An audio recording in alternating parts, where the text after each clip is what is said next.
Hola, ¿cómo les va? Muy bienvenidos. Estamos empezando un nuevo Están Todos Invitados. Y esta vez desde un lugar fantástico. Estamos en la localidad de Altagracia, realmente bellísima, en el bar Delirios y con este campo de golf precioso a nuestras espaldas. Y en Están Todos Invitados, nosotros viajamos siempre con Autocity. En este caso, este espectacular Renault Kardian, realmente impresionante. Con este Renault llegamos hasta Altagracia y por supuesto, como siempre, te vamos a contar las mejores historias. Muchísimas gracias, Autocity. And in the naked light I saw 10,000 people maybe. People talking without speaking. People hearing without listening. People writing songs that voices never share. And no one dared disturb the sound of silence.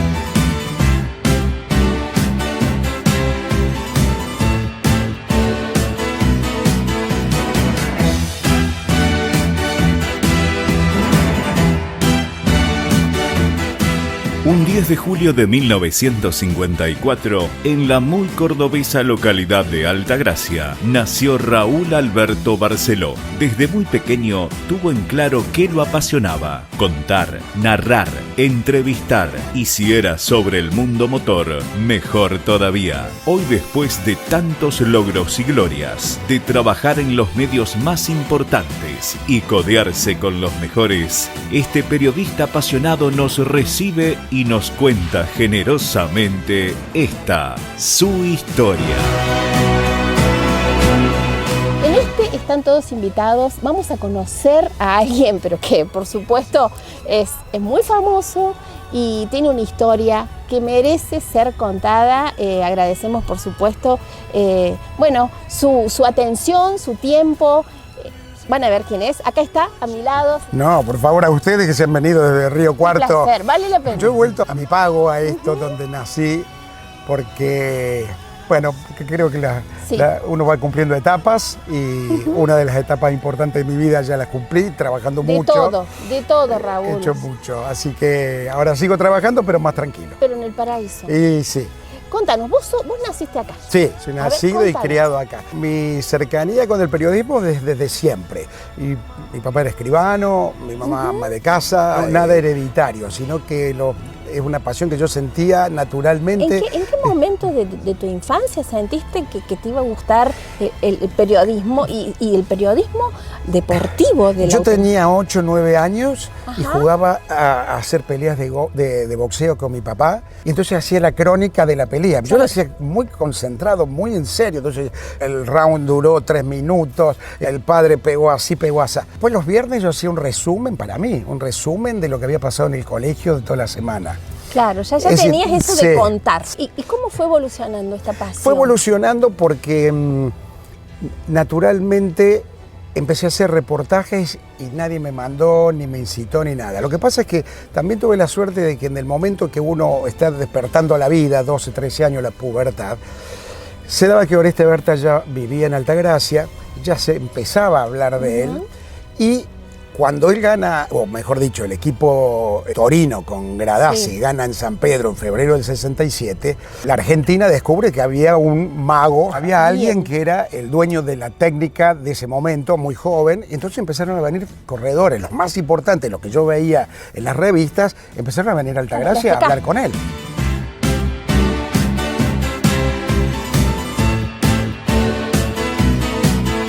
Entonces yo me iba al restaurante Capri, que era un restaurante, ya no existe más, porque ahí los recibía Oreste y ahí almorzaba con ellos. Entonces todos los días veía, un día Marinkovic, otro día Copello, otro día Cacho Franco, otro día Pairetti. Entonces claro, yo los veía y en mi casa había un grabador y sentí la necesidad de empezar a hacer notas. hasta que inauguró el Autódromo de Córdoba, el Oscar Cabalén, en marzo del 68. Ahí Oreste ya se había ido del taller de su casa, ha alquilado un taller a media cuadra de mi casa, por eso digo hay una cantidad de coincidencias. ¿Qué edad tenías ahí? Y concretamente 13. Año 68. Chiquitito. Claro, vos pensás que yo soy chiquito, era chiquito. Yo siempre les agradezco a todos, los pilotos y demás, que me hayan tomado en serio, pero siempre todos me contestaron muy respetuosamente, hasta los pilotos extranjeros, porque después se hace la temporada internacional en el autódromo acá, y acá en el Sierras Hotel estaba Beltois, Jochen Rindt, que fue campeón mundial de Fórmula 1. Paralelamente, acá se inaugura lo que era la radio de propaladora, con bocinas en las esquinas, se inaugura como radio por circuito cerrado, lo cual era todo un paso adelante para una ciudad en ese entonces chica. Y se dan cuenta que en la programación, bueno, cambian la programación y se acababa de inaugurar el autódromo. Hace falta alguien que sepa algo de automovilismo, nadie sabía nada de automovilismo. Entonces alguien dijo, che, está el pibe Barceló que va al autódromo. Entonces me hablaron y ahí nomás arreglé, y yo con 13 años empecé a tener mi programa de automovilismo que se llamaba Fierro a Fondo. ¿Vos le pusiste el nombre, por supuesto? Sí, por supuesto. No, sí. un genio. Así que, bueno, sí, se dieron muchas circunstancias juntas. O sea que desde los 3. Sí, porque es muy claro. Yo nací en julio del 54, Feliz en marzo del cumpleaños, 68 tenía porque hace muy 13. que cumplió los años. Sí, muchas gracias. Así que sí, es toda una vida dedicada a una vocación. Bueno, después, y se me fueron abriendo puertas. Las habré abierto yo, entreabierto seguramente. Y después al taller, cerquita casi, y después la Fortaleza. ¿Cómo fue que desde empezar así, la radio, chiquito, a los 13 años, se te abrieron las puertas primero acá en los medios de Córdoba, en la radio, en la tele, más o menos a qué edad empezaste a trabajar en los medios más importantes de nuestra provincia? Y bueno, todo eso también me llevó a que Sprinter, que era el periodista Sprinter, y Héctor Acosta, eran los dos periodistas más importantes del momento, estoy hablando de los años 68, 69, 70. Entonces los dos me hablan, che, ¿no te gustaría? Héctor Acosta tenía Deporte Motor en Radio Universidad y Sprinter tenía Autodinámica por LB3. Y ¿no te gustaría salir por teléfono? Bueno, entonces yo empecé a hacer para Sprinter, empecé a hacer salidas cuando alguien probaba. En ese momento te decían, yo te pago la comunicación. Después eso me fue llevando a que Héctor Acosta un día ya me habla en serio y me dice, quiero que vengas a trabajar conmigo, ¿por qué no venís los sábados y domingos, que es cuando más trabajo, para Radio Universidad? Entonces hacía redacción de noticiero general y lectura de flashes informativos deportivos. Y ahí empiezo a trabajar en Radio Universidad, y en ese momento Radio Universidad estaba muy bien posicionada, era la número 1, entonces yo trabajaba con José González, que era el programa más escuchado de la mañana, y bueno, me fui metiendo mucho ahí, ya me llamaron de Canal 8, que hoy es Telefe, y me llamaron del diario Córdoba, que era un vespertino. O sea, radio, tele, gráfica, tenías todo, ¿y a qué edad? No, ahí ya, bueno, ya había crecido, 22. Chiquitito todavía. Sí, chiquito todavía. Hola, muy buenas noches. Dejando atrás el viernes 26 y comenzando un nuevo fin de semana. 10 noticias en 10 minutos.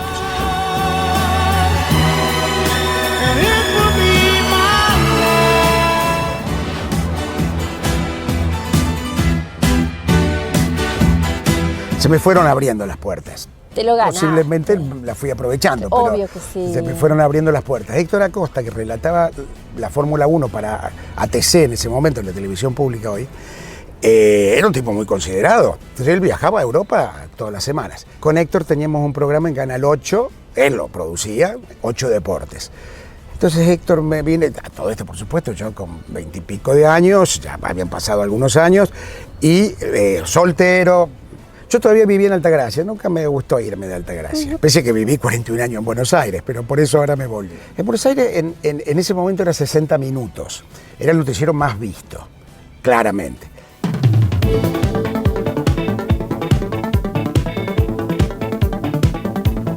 Héctor me dice, che, están buscando periodistas en el interior, ¿te interesa? Pero yo siempre pensé que era una corresponsalía, no pensé en Buenos Aires. Me llaman, me hacen podés hacer una nota, una presentación, se la mando, nos gusta mucho. Y Horacio La Rosa, que es un productor número 1, estrella, pero yo no lo conocía.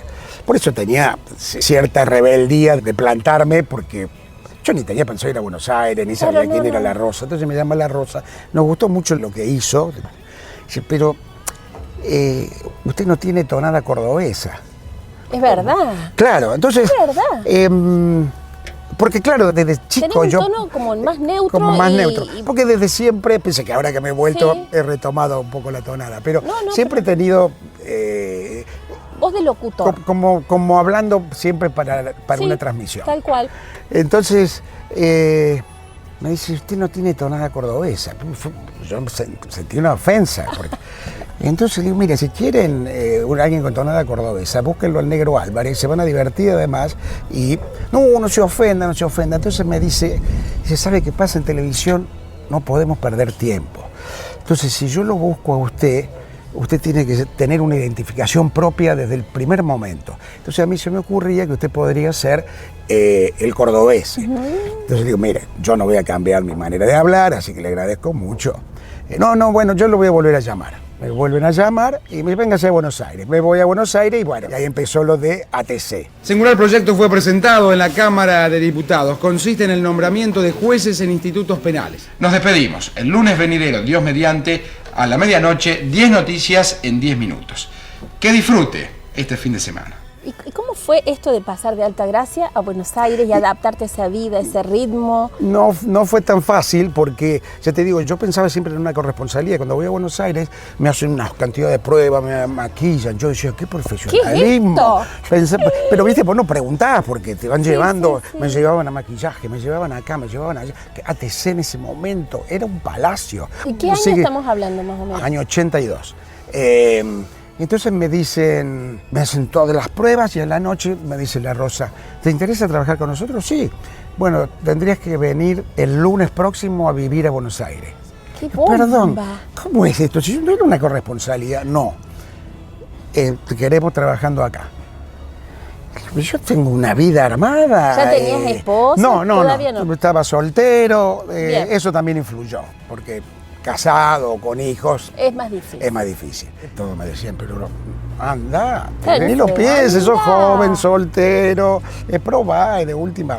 Así que ahí nomás pedí licencia sin goce de sueldo en Radio Universidad, en el diario todo. Córdoba, y el miércoles lo llamo y le digo, me voy. Bueno, el lunes tenés que estar trabajando acá. Y el lunes estaba saliendo en cámara en el noticiero más importante del momento, que eran 60 Qué minutos. bárbaro. Sí, fue... Esas cosas de la vida, Sí, ¿no? Impresionante. sí. Y yo empiezo fines del 82 en la televisión pública, noticiero. Es decir, el automovilismo queda totalmente de lado.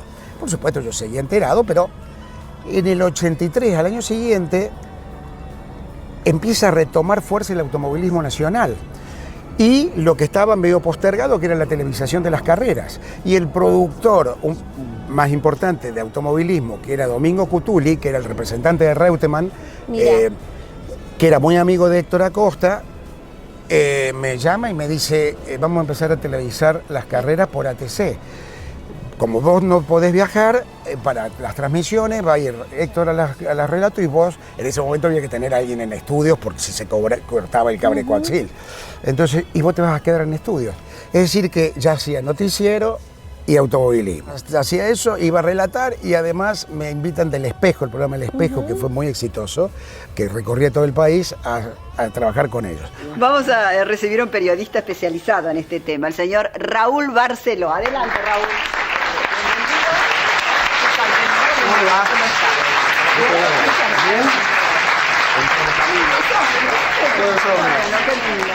Bueno, ¿se han saludado todos? Gracias. Si debiéramos cantar el feliz cumpleaños, ahora se lo vamos a cantar inmediatamente. Y además,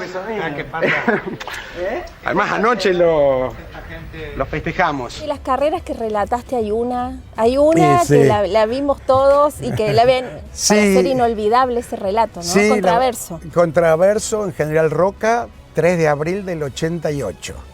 Lo que pasa es que en ese momento, viste, vos estabas tan imbuido en el trabajo que mi única preocupación era porque ¿y qué sentiste? Bueno, sentí lo que sentí y transmití en el relato, es una euforia muy particular. Vos veías que se prendía fuego el auto y que continuaba con Yo veía que prendido un auto fuego. se prendía fuego y que él no estaba avisado. Entonces después con Juan, que hemos tenido charlas fantásticas, Contraverso, él siempre me decía, porque yo en el relato en un momento digo, traverso, fuego, decís, atención, traverso.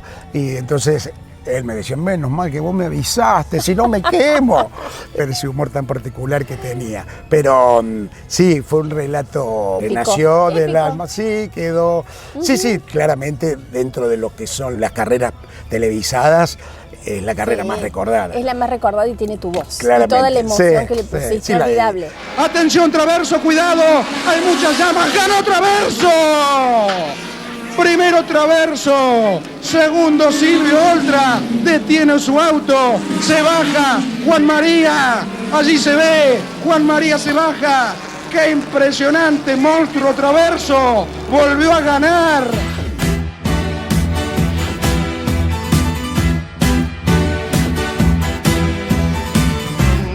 En el 83, Domingo Cutuli, como empieza en ATC una participación del automovilismo importante, se le ocurre poner un programa de automovilismo que es Coche a la Vista. Y ahora nos trasladamos al motociclismo, otro de los apéndices que habitualmente tocamos en Coche a la Vista. Era el único programa de automovilismo. Vos pensás que no había cable, no había nada. En Buenos Aires estaban los 4 canales de Buenos Aires, el 7, el 9, el 11 y el 13. Esos términos hoy. Y sí, de alguna manera sí, de alguna manera sí. Tal cual. Entonces, todos los que querían ver automovilismo tenían que ver Coche a la Vista. No había otro programa de televisión, iba los domingos a la noche, así que era inevitable ver Coche a la Vista. Decime cómo eran esas carreras, cómo eran esos pilotos, cómo fue esa época. Distinta. Muy distinta, como todo, digamos, no había el grado de profesionalismo que hay hoy, que lleva a que todo se convierta en algo más frío, más directo, es decir, van a correr una carrera. En ese entonces era todo mucho más, que no quiere decir ni que sea mejor ni peor, era distinto. ¿Te tocó el Dakar? Sí, bueno, el Dakar lo Dakar. conduje Mucho. como 10 años, ya no Muchísimo. me acuerdo. Recuerden ustedes que comienza de alguna forma, allá en 1977, cuando Thierry Sabine, el creador, va en motos, se pierde en el desierto y allí piensa y decide realizar una competencia que luego se transformaría en el París-Dakar, hoy la Dakar. Otra. Fue muy bueno eso porque se veía mucho, hemos hecho años en donde hacíamos programas diarios muy lindos, muy completos, realmente muy buenos. Eso siempre lo hice con Mauricio Gallardo. Y bueno, y después de eso, toda una etapa larga, primero en Fox Sport y después en ESPN, cuando se... Y bueno, y desde boxes, que están Desde estas boxes. remeras hermosas. Exacto. Que sí. Muchísimas gracias. Que no, por nada. Que además... Que en este caso tiene la firma de Berta. Miren, que, bueno, la firma del mago. La firma del mago. Bueno, muchísimas gracias por este No, detalle por nada. de todo corazón. Miren lo que son. Este programa en octubre cumple 30 años, lo mismo todo 30 longevo, años. 30 años. Y habrá Turismo Competición 2000 en Trelew, provincia de Chubut. Allí estaremos Dios mediante. Fórmula 1 en Brasil tendremos todo el material y toda la información. ¿Por qué la vuelta a Altagracia? ¿Por qué la vuelta a las raíces? Porque se dio una situación, yo ya algo venía pensando, porque yo dije, no quiero terminar mi carrera en Buenos Aires, quiero volver a mi lugar. Pese a que yo nunca me desentendí de Altagracia, yo vine permanentemente, nunca me terminé de ir. Pero cuando la época de la pandemia, lo sufrí muchísimo. No digo que me agarró una depresión, pero se me caía. Yo tenía todo el año 2020 armado. Con proyectos. Y entonces, cuando pensé, digo, ¿qué hago yo en Buenos Aires? Ya hice, a ver, lo que yo podía hacer hice mucho más. Lo que yo podía pensar hice mucho más. Trabajé en todos los lugares que trabajé. Ya tengo la edad que tengo. Voy a resignar muchas cosas, pero quiero volver a caminar por el golf y por la sierra y por el arroyo. Claro. Y ver a mi amigo desde Jardín de Infante con quien salimos a caminar todos los días. Y decidí volverme y ese ínterin encontré mi pareja y ahora estoy en pareja y viviendo en mi ciudad natal, así que muy feliz. ¿Cómo te autodefinís? Si yo te pregunto, ¿quién sos? ¿Quién es Raúl Barceló? Dicho por él mismo. Un apasionado del periodismo, del trabajo, que tiene mucha alegría por vivir. ¿Y a quién le dirías gracias? A mis viejos, a mi mamá y a mi papá, pero mi papá fue los dos, pero un puntal que todavía lo tengo muy cerca. Muy cerca. Un consejo para los que somos periodistas y para los que están estudiando o quieren empezar a ser periodistas. Sí, yo no me animo a dar consejos porque no me considero con autoridad tal, pero sí subrayar lo que te decía antes, no dejarse engañar por las luces de la farándula, de la fotito, del comentario, del reel, de las redes. Hay trabajo detrás. Aunque hagas lo que hagas, aunque sea en redes, lo que sea, mantener una línea, la línea que sea tu línea de conducta en la vida, y en la medida de lo posible de ser serio. Eso no quiere decir que no te rías y que toques temas más triviales.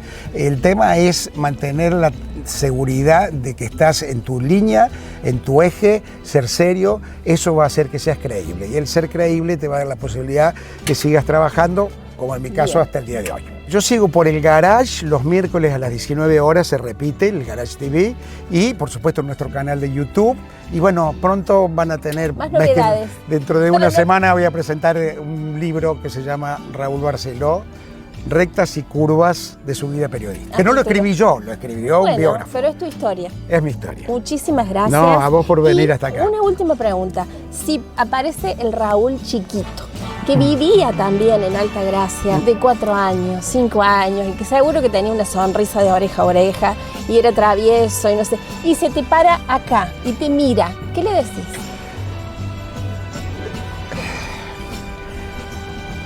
La verdad, me arrepiento de pocas cosas. No quiere decir que haya sido perfecto, pero le diría que siga la misma línea de conducta que siguió ese jovencito a través de los años.